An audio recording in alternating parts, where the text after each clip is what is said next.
Hello, my dear listeners. My name is Kishore Ganesh, and in this episode of the Vocal About Visuals podcast, I'll be reviewing Ant-Man and the Wasp: Quantumania, starring Paul Rudd, Evangeline Lilly, Michael Douglas, Jonathan Majors, Kathryn Newton, and the stunning Michele Pfeifer. It is written by Jeff Loveness, and of course, Ant-Man was created by Jack Kirby. The film is directed by Peyton Reed.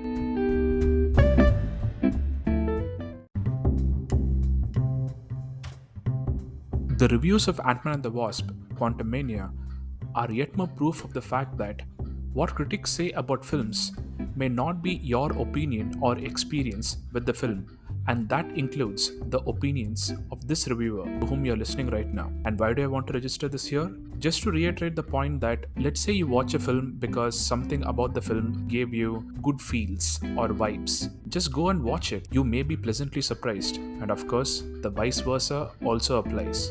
Now, heading into the review, I had a good time watching this film. So by now, we all know that Marvel is basically making genre films within the main superhero genre. And furthermore, Marvel puts multiple genres into the mix for its films, like how Captain America Winter Soldier was a spy thriller and a buddy film, or how most of the films in the Thor franchise are superhero comedies, or how Doctor Strange Multiverse of Madness was a horror film under the superhero umbrella.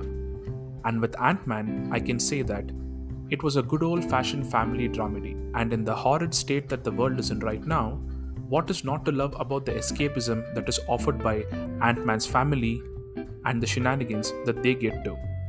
What Jeff Loveness and Peyton Reed get on point is that they manage to land the film safely within its duration. They don't go overboard with anything really, not the comedy, not the emotions, not the stunts, and definitely not too much universe building. They manage to tell a proper one film's worth of story in that film's runtime, and I for one am happy that there is closure at the end of it.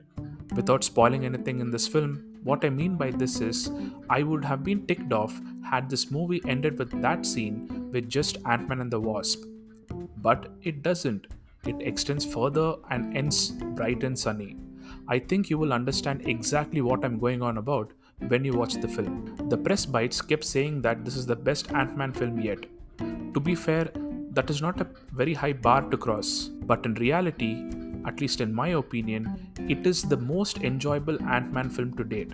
And watched in conjunction with Loki Season 1, this little corner of the Marvel Cinematic Universe is the one that is currently giving me the most joy.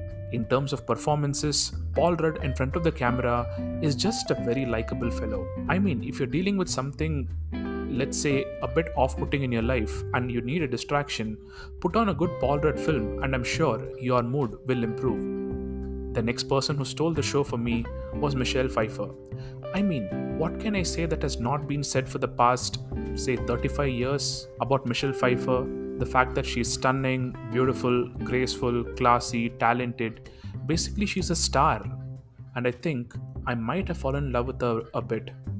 Just as almost everyone around her in the film seems to have fallen in love with her if you just look closer. The next actor who killed it in this film and who's absolutely gonna be a force of nature in Hollywood is Jonathan Majors, who just screams, literally also quite a bit in the film, swag and star quality. He's a superstar in the making, and I'm calling that here. I really hope that this statement comes true. Him being cast as Kang is a major strength to the MCU, and post Thanos, to be the next big baddie required someone who has insane acting talent, and Majors is the right actor for this role. His continuity to other properties of the MCU is one of the few universe building elements that I can stand lately, which I guess can be put down to superhero fatigue.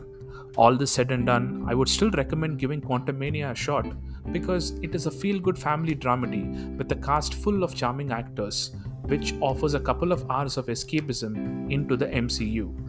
Its tone is light, and even if at times some elements of this film may seem, if you're being kind, characteristic of the MCU, and if you're not, may seem repetitive in the context of the MCU films, it still manages to be engaging. I personally had a fairly good no stress time in the theater, and if the trailer and the cast gave you the feel good vibes too, then you should take a shot on this film. Once again, My name is Kishore Ganesh. This is the Vocal About Visuals podcast, and thank you, my dear listeners, for your time and for listening. Please do give this podcast a follow on your preferred podcast platforms and on YouTube. Follow me on Twitter and Instagram at Podcast Plural for links to my upcoming episodes and for the Arsenal chatter.